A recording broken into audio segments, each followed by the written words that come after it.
Nós vamos começar uma série de mensagens baseado nos capítulos 5 e 6 da carta de Paulo aos Efésios.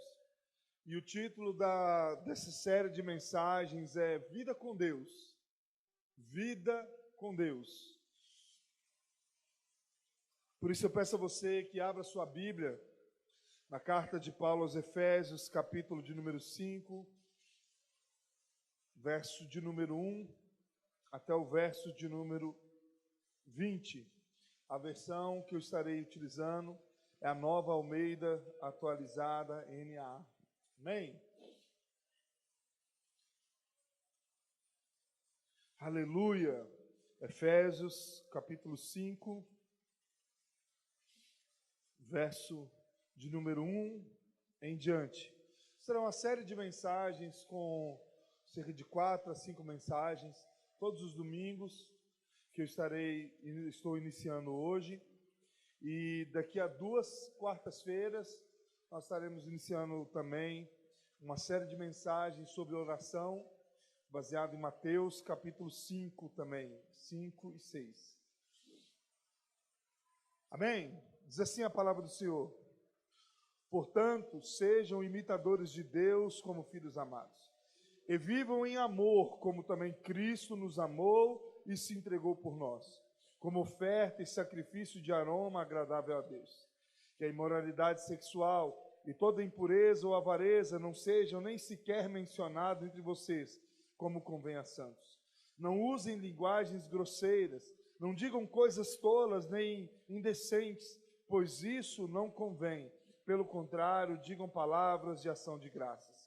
Fiquem sabendo disto: nenhuma pessoa imoral, impura ou avarenta, porque a avareza é idolatria, tem herança no reino de Cristo e de Deus.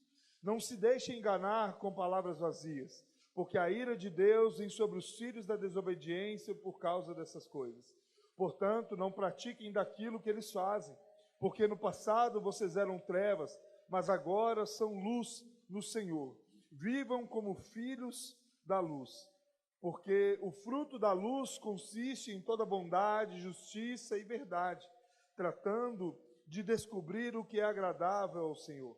E não sejam cúmplices nas obras infrutíferas das trevas. Pelo contrário, tratem de reprová-las, pois aquilo que eles fazem em segredo é vergonhoso até mencionar. Mas todas as coisas, quando reprovadas pela luz, se tornam manifestas, porque tudo o que se manifesta é luz. Por isso é que se diz: desperte você que está dormindo, levante-se dentre os mortos e Cristo o iluminará. Portanto, tenham cuidado com a maneira como vocês vivem, e vivam não como tolos, mas como sábios, aproveitando bem o tempo, porque os dias são maus. Por esta razão, não sejam insensatos, mas procurem compreender qual é a vontade do Senhor. E não se embriaguem com vinho, pois isso leva à devassidão, mas deixem-se encher do Espírito, falando entre vocês com salmos, hinos e cânticos espirituais, cantando e louvando com o coração o Senhor, dando sempre graças por tudo a nosso Deus e Pai, em nome de nosso Senhor Jesus Cristo. Amém? Antes de entrar na exposição do texto, há mais ou menos, se eu não me engano, no culto de ceia de junho, eu havia preparado de fato uma mensagem no texto do capítulo 5, do verso 21 em diante. E chegou no domingo exato que eu vim para ministrar essa palavra na igreja, o Senhor não permitiu que eu ministrasse essa mensagem. E aí eu troquei, aqui dentro da igreja mesmo, o texto que eu havia de pregar. E depois disso fiquei pensando por que Deus havia direcionado isso. E nisso, eu voltando da viagem que nós fizemos, eu entendi a direção de Deus sobre ministrar essa série de mensagens sobre vida com Deus. E hoje de manhã eu achei algo muito interessante. Eu não tinha tido tempo de conversar com o Gilmar, e o Gilmar foi quem ministrou a escola bíblica domingo passado. E eu cheguei aqui, peguei a revista do ponto que ele havia passado, e a mensagem, até cheguei a comentar com os homens, que aquilo que nós ministramos na escola bíblica, pelo menos até a parte onde fomos, era muito semelhante àquilo que vai ser ministrado hoje. E o que eu entendo com isso? Que Deus está falando com a sua igreja. E nós precisamos estar atentos daquilo que Deus tem falado ao nosso coração. Talvez você está nos assistindo aí também pela live, fique atento, porque Deus quer falar com você também. Amém? Meus irmãos, eu até fiz esse questionamento hoje cedo. Será que a igreja de Deus tem crescido? Será que a igreja ela tem, de fato, povoado o céu?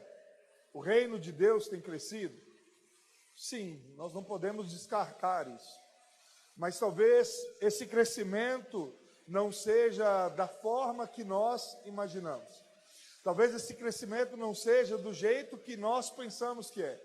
Se você procurar alguns dados, você vai ver que eles falam cerca de 30%, 35%, 40% das pessoas do Brasil são evangélicas, ou melhor, são cristãs. 99% dos brasileiros são cristãos.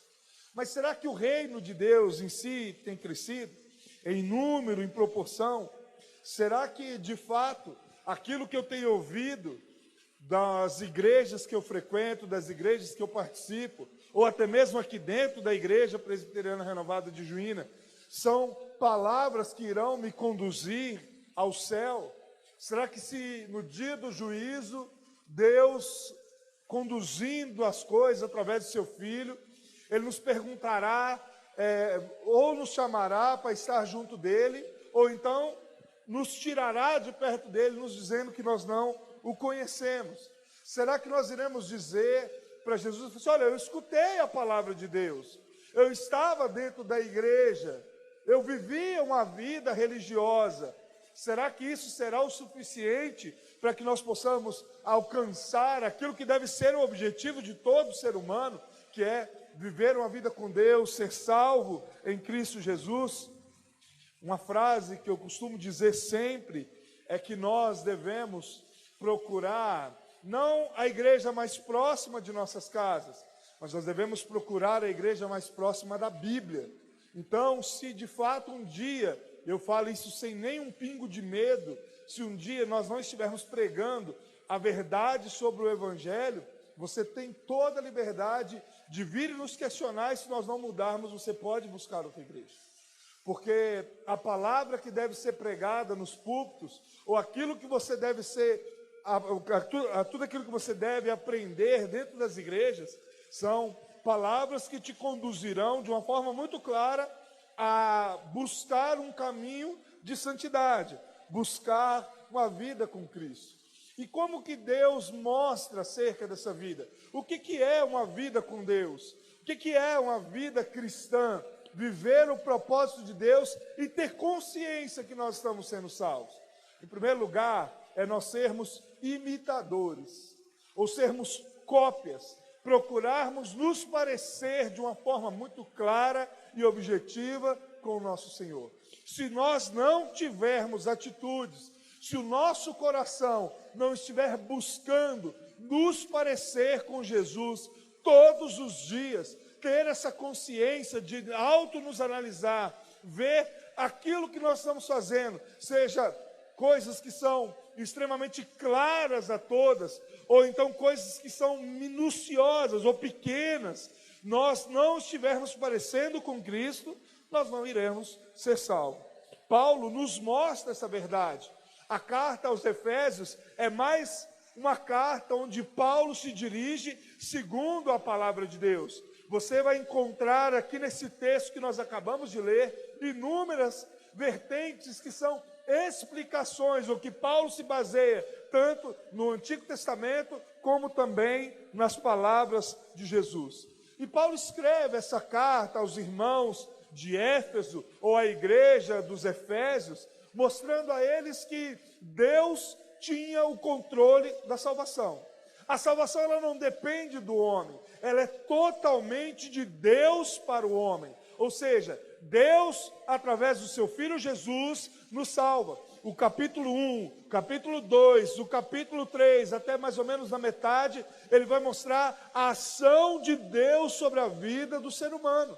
Ele vai mostrar o quanto que Deus vai atrair você, ou através das Escrituras, quando você está lendo, ou através de alguém que te convida a ouvir o Evangelho, ou através de alguém que fala do Evangelho para você, e o Senhor o convence. O papel do convencimento não tem nada a ver comigo, não tem nada a ver com a minha pessoa, não é a minha capacidade, não é a minha inteligência, não é os anos que eu estudei ou deixei de estudar, mas é o poder do Espírito Santo transformando cada coração. As pessoas que se batizam apenas receberam um instrumento de Deus. E Deus, por sua magnífica vontade, por sua magnífica graça, os convenceu por aquilo que eram os seus erros e seus pecados. Depois do capítulo 3, da metade do capítulo 3 em diante, Paulo vem mostrar aos irmãos que após nós sermos convencidos por Deus, existem responsabilidades que são para o homem, responsabilidades que mostram o quanto esse homem deve estar parecido com o seu Senhor, o quanto o homem ou a mulher deve estar parecido com Deus. Ele mostra que a vida cristã é entender aquilo que Jesus um dia fez, e por gratidão aquilo que Ele fez por nós, nós estamos dispostos a renunciar. Que da mesma forma que por amor Ele renuncia toda a sua glória, toda a sua majestade, se faz homem, nós também devemos renunciar às nossas vontades, o nosso querer, aquilo que nos afasta de Deus, por amor àquilo que Ele fez por nós. Ou seja, essa carta é dividida nos mostrando que a partir do momento que Deus te convence dos seus erros e dos seus pecados, e você cria uma consciência, as coisas passam a fazer sentido sobre a sua vida, existem responsabilidades que irão te conduzir a mais próximo de Deus. Depois de sermos aceitos e convencidos pelo Espírito Santo, o cristão deve viver de uma forma diferente. O cristão deve olhar para dentro de si e procurar saber se de fato ele tem vivido de forma diferente dos demais ou não. Se a vida dele tem sido um livro aberto ou não. Agostinho de Hipona já dizia: pregue em todo o tempo, se necessário use palavras, ou seja, através do seu testemunho, muitas vezes as pessoas serão alcançadas, porque elas verão que você é um imitador de Cristo, você é discipulado, não pelo Lucas, não pelo Cleito, não por outra pessoa, mas é discípulo do Senhor Jesus. Nós somos apenas instrumentos que moldam você, o seu caráter a estar mais próximo de Deus, a viver mais segundo a vontade de Deus. E viver de uma forma diferente significa abandonar as velhas práticas. Se antes nós vivíamos de uma forma, nós devemos abandonar. Se Jesus abandonou toda a sua glória, eu volto a repetir, toda a sua majestade, se fez simples, nasceu no meio dos animais, em um curral, andou sem ter onde reclinar a cabeça, nos ensinou e morreu por nós, nós devemos também renunciar à nossa vida antiga. É fácil abandonar? Não, não é fácil. É fácil renunciar às nossas velhas práticas? De forma alguma. Mas o Espírito Santo de Deus nos conduz a vivermos diferente. O Espírito Santo de Deus nos leva a abandonar essas velhas práticas. É Ele quem vai nos lapidando. O verso 1 e 2 vai dizer assim: portanto, sejam imitadores de Deus como filhos amados, e vivam em amor como também Cristo nos amou e se entregou por nós, como oferta e sacrifício de aroma agradável a Deus. A criança, ela olha para o pai E ela tem consigo no pai o exemplo. Ela olha para o pai e ela quer seguir os passos do pai. O pai é o seu herói, o pai é aquele que protege, o pai é aquele que guarda no momento da adversidade, é o pai que conforta nos momentos de tristeza. Ou seja, o filho olha para o exemplo do pai muito mais que por suas palavras e passa a seguir aquilo que o pai havia ensinado. Com Deus não é diferente.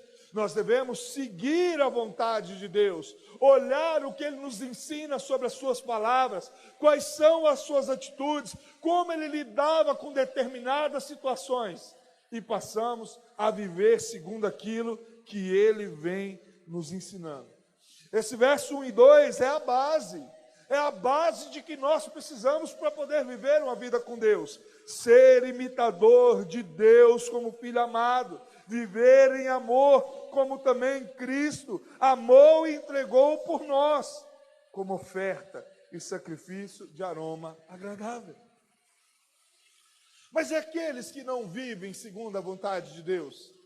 E aqueles que talvez até estejam dentro da igreja por muitos anos, mas vivem de uma forma que não estão parecendo com Deus? Se nós somos filhos de Deus, o nosso exemplo, melhor dizendo, é o exemplo de Deus. Se nós somos filhos de Deus, nós somos imitadores do nosso Senhor. Então tem determinadas coisas na nossa vida que não pode caber mais em nosso coração.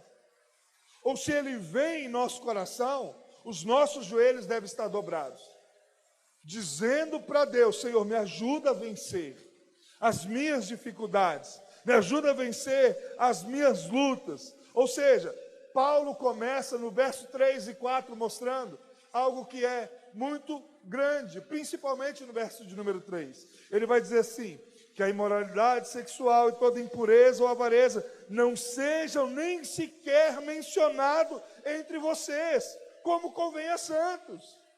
Ele está dizendo que a igreja do Senhor, e aqui nós não estamos falando de instituição, mas está falando de mim, de você, não deve cometer imoralidade. Não deve ter nem sequer menção sobre isso no meio do seu povo. O seu povo precisa ser um povo santo. Ele não dá respaldo para que nós possamos viver de outra forma. Porque se nós somos parecidos com Ele, se nós temos o caráter dEle, quando nós atribuímos a imoralidade em nossos corações, nós automaticamente estamos dizendo para as pessoas que o Deus que me transformou também possui tais coisas. E nós passamos a ser pedra de tropeço para os outros. Jesus fala que é melhor com que se enrolasse uma pedra no pescoço, jogasse no meio do rio, do que nós sermos pedra de tropeço.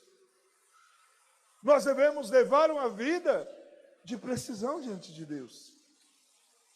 Que a imoralidade sexual e toda impureza ou avareza não sejam nem sequer mencionados entre vocês. Ou seja, vocês precisam ser separados. Vocês precisam ser diferentes.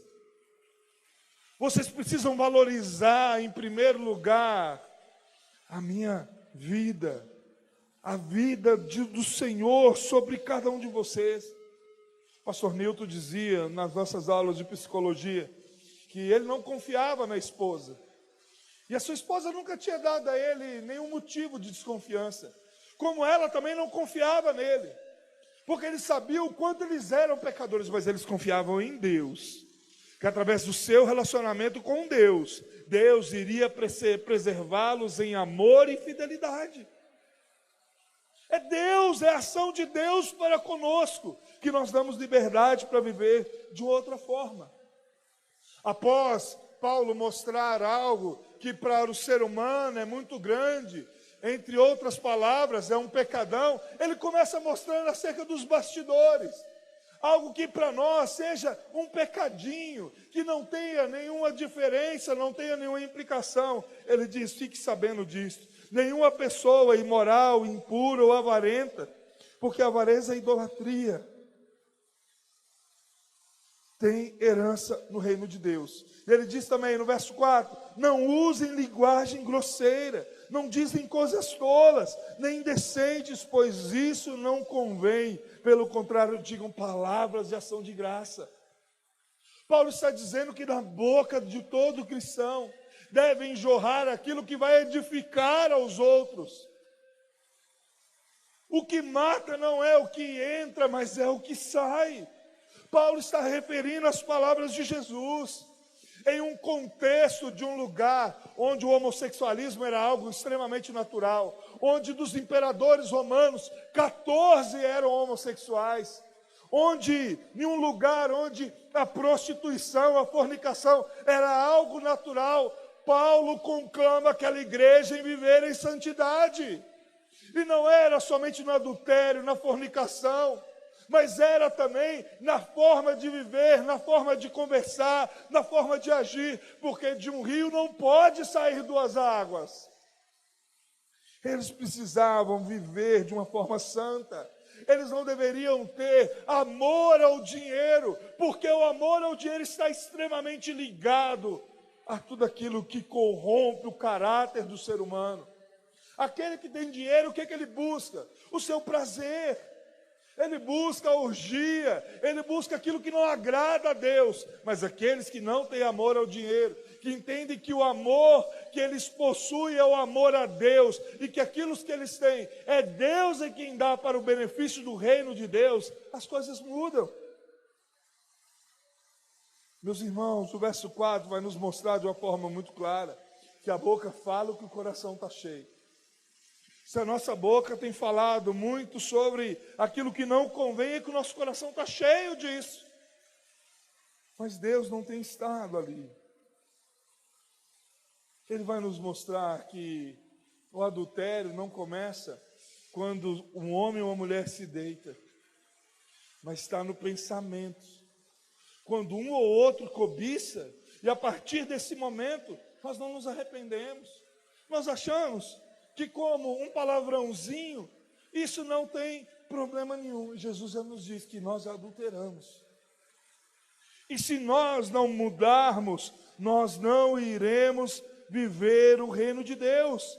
Fiquem sabendo disso. Nenhuma pessoa imoral ou impura ou avarenta, porque a avareza e a idolatria tem herança no reino de Cristo e de Deus. Não tem parte, não estará com o Senhor, não estará com Deus ali naquele momento. Meus irmãos, quantas pessoas, infelizmente, vivem uma vida dupla, vivem uma vida totalmente fora dos padrões de Deus, e não entendem qual é o verdadeiro valor da vida, que é Deus e a família. Não valorizam aquilo que é a verdade do coração, que o Senhor tem o poder de transformar as situações, por mais difíceis que elas sejam. Nós estamos preocupados muitas vezes com o adultério, mas nós não olhamos o início. É como um câncer. Quando ele já está avançado, não se descobre no início para ser tratado. O caminho, se o Senhor não tiver misericórdia, é a morte. Mas quando é achado no início, é tratado desde o início, é olhado desde o início, o que acontece? É curado, é mudado, as sequelas são menores, as consequências são muito menores. O Senhor tem nos chamado a viver uma vida reta diante dEle. O Senhor tem dito para a sua igreja, seja santa. O Senhor está dizendo à sua igreja que vocês podem esconder tudo de todos, mas do Senhor não. Do Senhor nada esconde. No mais alto monte Ele estará. No mais profundo abismo ali Deus também estará. E eu vou olhar para você. Um dia que você chegar perto de mim e me dizer, eu vou olhar com misericórdia, com amor, eu vou te ajudar na sua família, na sua casa. Mas se chegar o final, chegar diante de Deus com uma vida dupla, o Senhor vai dizer simplesmente assim, apartai-vos de mim porque eu não vos conheço. Enquanto nós temos tempo, nós precisamos buscar a vontade de Deus. Porque o cristão deve viver de uma forma diferente. E viver de uma forma diferente significa tanto abandonar as velhas práticas, como também não negociar os seus princípios. Entenda, princípios são inegociáveis. Inegociáveis. Princípios não são negociáveis. Por isso, o que pode ser mais sábio em um homem do que viver segundo a palavra de Deus, do que viver o propósito de Deus. Tudo que você conquistar na sua vida, tudo que você alcançar na sua vida, nada se comparará a você viver a sua vida com Deus. Por isso, Paulo, em certo ponto, replica o Salmo de número 1, ele diz assim: não deixe enganar com palavras vazias, porque a ira de Deus vem sobre os filhos da desobediência por causa dessas coisas. Portanto, não pratiquem daquilo que eles fazem. O Salmo de número 1 diz: feliz é o homem que não se assenta na roda dos escarnecedores, não se detém no caminho dos pecadores. Pelo contrário, o seu prazer está na lei do Senhor, e nela medita dia e noite. Os conselhos do homem sábio são conselhos vindo da palavra de Deus. A sociedade vai dizer para cada um de nós, vai dizer de uma forma clara: faça isso. E o Senhor vai dizer: faça outra coisa diferente. Faça totalmente diferente. Viva diferente. Viva de uma forma onde de fato Deus se agrada das suas atitudes. O verso 7 e 8 diz assim: portanto não participem daquilo que eles fazem, porque no passado vocês eram trevas, mas agora são luz no Senhor. Vivam como filhos da luz, ou seja, vivam como filhos de Deus. Não vivam como antigamente.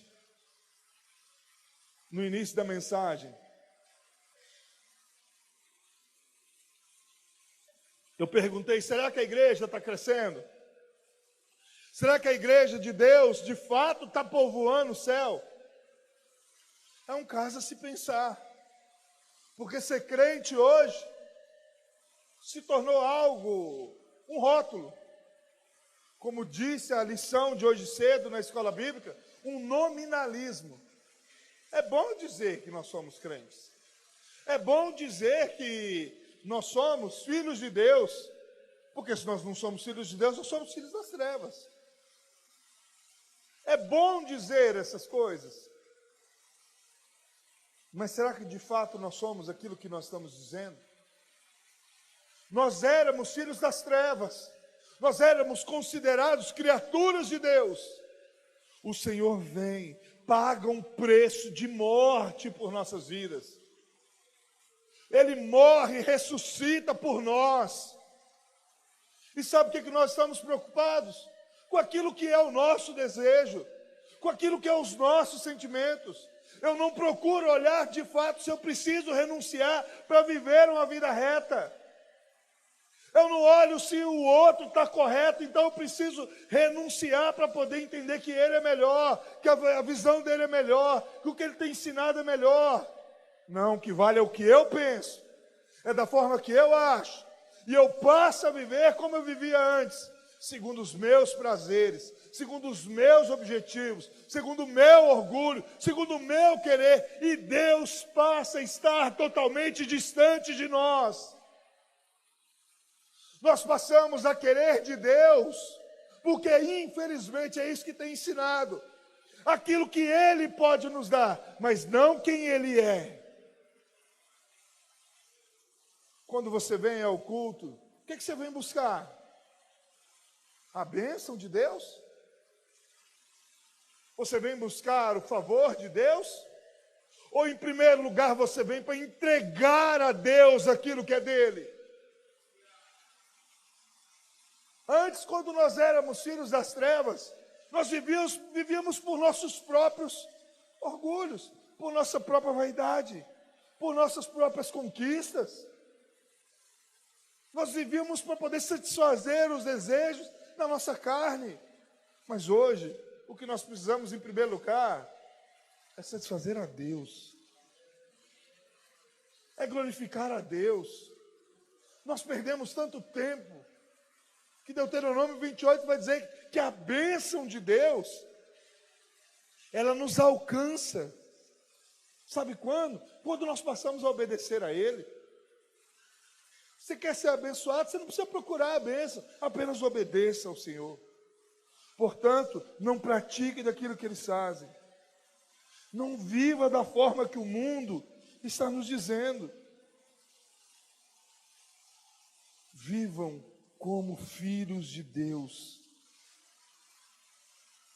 O verso 9 vai dizer assim: porque o fruto da luz consiste em toda bondade, justiça e verdade. Se nós estamos vivendo uma vida dupla, como que eu vou dizer de fato que eu possuo os frutos de Deus? Que existe a bondade, o fruto de Deus, a bondade, a justiça e a verdade. Você já reparou que tanto em Gálatas como aqui em Éfeso, Paulo está dizendo de um fruto do Espírito. Não é no plural, é um só que possui todas as outras qualidades ali dentro. Ou seja, se eu possuo o fruto de Deus, eu vivo a bondade, eu vivo a justiça, eu vivo a verdade. Você sabe por quê? Porque se eu amo a minha esposa, eu sou bom com ela.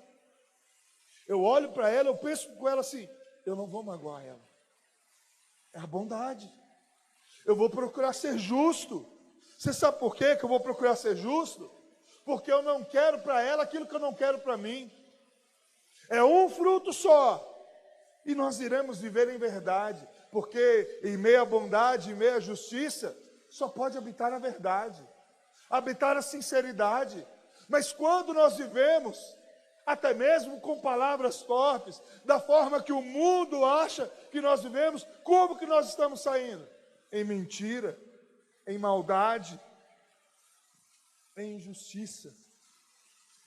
Porque não é justo alguém pagar um preço tão alto por mim e por você, e nós continuarmos do jeito que nós vivemos.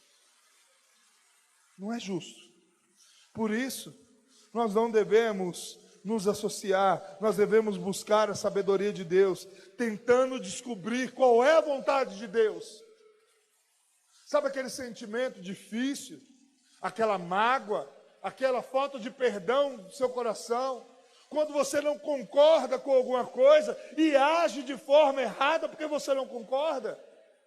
Automaticamente, você não está descobrindo qual é a vontade de Deus. Porque você olha para o seu sentimento, e de você eliminar a raiz da amargura, você simplesmente o alimenta, rega, faz com que ele cresça. Mas se você buscar a vontade de Deus, ela será agradável ao seu coração. O seu coração se encherá de sabedoria. E sabedoria não tem nada a ver com inteligência, mas sabedoria tem em viver a vontade de Deus,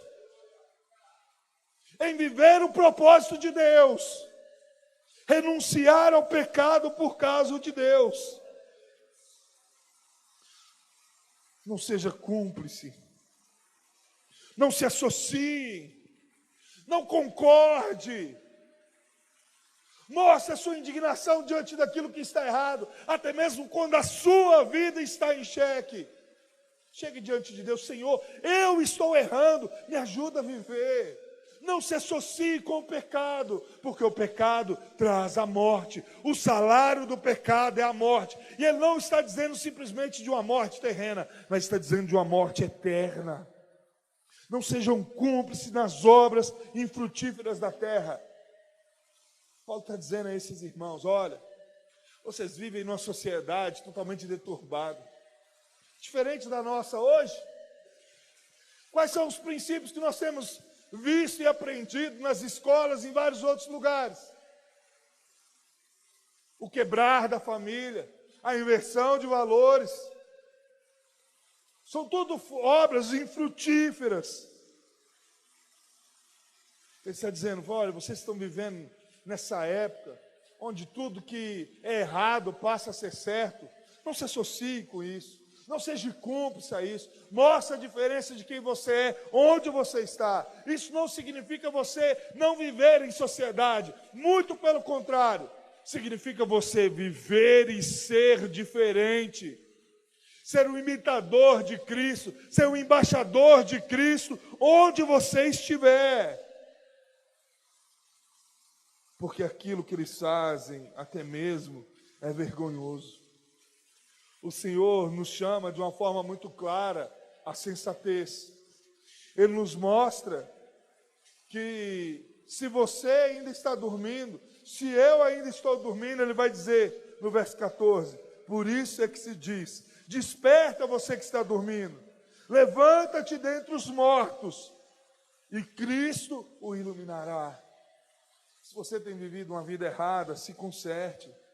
Nós precisamos viver em sabedoria, não nos deixando enganar, não concordando com o erro, porque nós temos uma nova vida e o cristão deve viver de uma forma diferente. Deve viver de uma forma totalmente diferente. As pessoas precisam olhar para mim, para você e dizer, olha, eu quero ser igual a ele. Mas eu quero ser igual a ele. Um dia, eu estava morando em Belo Horizonte e sempre fui de fundão, na escola, sempre estudando fundo. E aí nós sentamos para conversar. Eu já tinha uns 3, 4 anos de crente, de convertido. E aí um dos rapazes, nós estávamos num grupo de umas 4 pessoas, um dos rapazes perguntou assim, eles me chamavam de Juína. Eu falei, Juína, me responde uma coisa. Quantos anos você está na igreja? Eu falei assim, olha, eu não me lembro se era 3 ou 4 anos. E ele falou assim, mas e aí? O crente não pode transar antes do casamento. Como que funciona? Eu falei, realmente não pode. Na hora eu pensei ainda assim, eles vão cair matando em cima. Mas sabe o que eu escutei depois do meu posicionamento diante deles? Ô Júnior, eu queria ser igual a você. Ter um propósito. Olhar para dentro de mim e falar assim, poxa, eu tenho um objetivo de vida. E aí se abre a oportunidade, se a gente fala de Jesus para as pessoas. Se ele se converteu ou não, como eu disse, o convencimento não é meu, mas ele é do próprio Deus. Por isso, o cristão deve viver de uma forma diferente, abandonando as suas velhas práticas, vivendo em sabedoria e fazendo com que Deus de fato seja manifestado sobre nossos corações, nos trazendo aquilo que nós precisamos. Nós devemos olhar a nossa vida inteira, não negociando os nossos princípios, vivendo em sabedoria divina. Paulo traz mais um alerta. Ele diz, portanto, tenham cuidado com a maneira com que vocês vivam. E vivam como tolos, não vivam como tolos, mas como sábios. Sabe aquela ideia do esperto? Sabe aquela ideia de como, de fato, nós devemos viver, nós achamos que sabemos? Poxa, eu ganhei tantos mil-reais de forma ilegal. Não, eu sou mais esperto do que o outro. Eu traio a minha esposa há anos e ela nunca descobriu, eu sou mais esperto do que ela. Na verdade, você é o mais tolo dos tolos, o mais insensato dos insensatos. E Jesus está nos dizendo de uma forma muito clara que essa é a graça do Evangelho, que Ele pode nos perdoar e nos trazer uma nova vida. Que Ele nos amou de tal forma que se nós nos arrependermos, Ele muda todas as coisas. Ele muda aquilo que nós vivemos e por isso Ele nos traz um alerta. Não viva como tolo. Não viva como tolo. Aquilo que está errado, uma hora a conta vai chegar. Mas viva de uma forma onde Deus está se agradando. Onde Deus está sendo glorificado. E assim nós iremos aproveitar melhor o tempo. Nós iremos olhar para dentro de nós e nós saberemos que o nosso tempo tem sido guardado, sabe por quê? Porque nós estamos vivendo a vontade de Deus. Nós estamos falando do amor de Deus. Nós estamos vivendo de um amor intencional, onde Cristo saiu do seu lugar sabendo o que iria enfrentar aqui? Ou você acha que Jesus, sabedor de todas as coisas, veio à terra sem saber que ele ia morrer por você? Ou você acha que ele não sabia de cada açoite que ele iria passar? Que ele não sabia do tamanho dos pregos que iriam sobre suas mãos?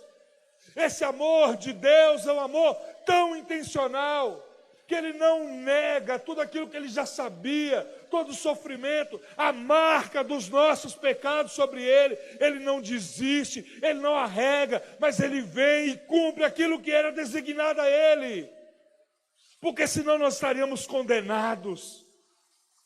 E não somente isso, ele deixa o Espírito Santo para nos guiar. E por essa razão, não sejam insensatos, mas procurem compreender qual é a vontade do Senhor. Compreender qual é a vontade de Deus, da mesma forma que se tornou muito fácil, também se tornou muito difícil. É muito estranho dizer isso, mas é a verdade. Às quartas-feiras nós não temos a metade do número de pessoas que nós temos no domingo. Porque mesmo com carros e motos, nós não queremos ouvir o que Deus tem a nos dizer. A escola bíblica, ela vem pouco menos do que o culto de quarta. Mas nós não queremos aprender qual é a vontade de Deus. Mais vale eu passar amanhã com a minha família, mas vale eu chegar cansado e assistir o Jornal Nacional ou qualquer outra coisa, do que vir cultuar a Deus. Eu não me importo de marcar programações nos dias que são reservados ao Senhor. Eu vou dormir por volta da 1h da manhã, mas eu consigo me levantar mais cedo, 15 minutos para orar e falar com Deus. Eu não consigo. Porque Deus não é mais prioridade para as nossas vidas. Deus já não é mais o nosso primeiro amor. O que vale é o que Ele pode me dar do que quem Ele é. E nós estamos sendo tolos. Domingo nós falamos sobre apresentar um culto ao Senhor. Como é apresentar o verdadeiro culto a Deus? E nós não nos preocupamos em estar aqui, entendendo qual é o princípio de entregar esse culto ao Senhor. Imagine se o presidente da República, que segundo o que eles falam é a pessoa mais importante do país, falasse: eu vou descer em Juína e vou lá na Presbiteriana Renovada. Não caberia pessoas, não caberia. Nós iríamos ter que colocar telão ali, telão lá fora, em todos os lugares, para simplesmente ver um humano pecador falando. Mas todos os domingos, todas as quartas, Deus tem falado. E não é o Lucas, mas é a palavra de Deus. E nós não estamos importando com isso. Pastor, mas eu já estou cansado. Se Jesus fosse olhar cada dor que Ele sofreu por nós e falar assim: olha, não quero mais, nós estaríamos mortos. Viver uma vida em sabedoria é procurar saber qual é a vontade de Deus. É difícil, mas não é impossível. Parece ruim, mas é o melhor. Nós não fazemos para os outros o que nós não queremos para nós. Enquanto o pecado incentiva o adultério, Jesus vem valorizar a sua família. Jesus quer cuidar dos seus filhos. Jesus quer cuidar da sua casa. Jesus não quer para você o que você também não pode querer para os outros. O objetivo de Paulo, meus irmãos, é dizer para todos nós: não sejam bobos, venham viver qual é a vontade de Deus. Ele pode restaurar a sua família, Ele pode transformar a sua casa, Ele pode cuidar dos seus filhos. Venha saber qual é a vontade de Deus e seja feliz não só hoje, mas por toda a eternidade. Se Jesus renunciou tudo por amor, renuncie a sua vida também por amor. Renuncie aos prazeres que te afastam de Deus por amor. Isso significa falta de felicidade? Não. Mesmo quando nós estivermos no vale da sombra da morte, ali Ele estará conosco. Essa é a promessa dele para as nossas vidas. Mesmo que eu esteja no vale da sombra da morte, eu não preciso ter medo, porque ali o Senhor está comigo. Se coloque de pé.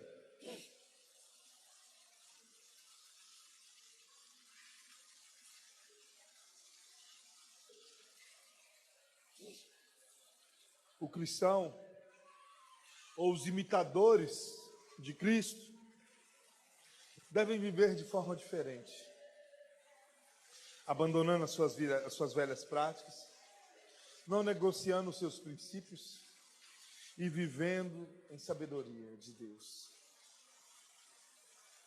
Como tem estado a sua vida? Hoje eu não vou fazer apelo. Hoje você vai fazer o apelo para você mesmo dentro do seu coração. Hoje eu não vou chamar ninguém para vir aqui à frente. Mas eu quero te dizer que essa é a maior graça de todos. O maior benefício que você pode ter é entender que talvez você possa ter levado uma vida inteira errada. Que o Senhor, desde que você busque Ele em sinceridade, você se arrependa dos seus pecados, Ele está pronto a te perdoar. Ele está pronto a mudar a sua vida. Ele está pronto a fazer com que você entenda que às vezes a renúncia nos leva a mais longe. A renúncia é o que irá nos trazer a felicidade. Por isso, se essa palavra falou com você nessa noite, curva a sua cabeça. Comece a meditar nas suas atitudes, na sua vida. E faça um concerto com Deus aí no seu lugar. Faça um concerto com Deus, para que de fato você possa viver o que diz o verso de número 1. Vive em amor. Portanto, sejam imitadores de Deus como filhos amados. E vivam em amor como também Cristo nos amou e se entregou por nós, como oferta de sacrifício e um aroma agradável. Arrependa-se e renuncie, não pelo medo do inferno, mas porque você entende que você precisa ser grato. E o amor de Deus precisa se manifestar em seu coração cada dia mais. Não importa quantos anos faz de erro, o que importa é como você vai viver a partir de hoje. E se você precisar conversar comigo, eu te garanto, pelo meu ministério, que nada será passado para frente. A confiabilidade, você pode ter convicção que estará lá. Nada será passado. O que acontece dentro do gabinete pastoral fica lá dentro. Então, se você precisar, me procure. Nós estamos prontos a te orientar. Eu quero que você curva a sua cabeça e ore ao Senhor. Os meninos vão cantar uma canção e você vai ter essa oportunidade de fazer um concerto com Deus. Só você e Deus, e depois eu estarei orando.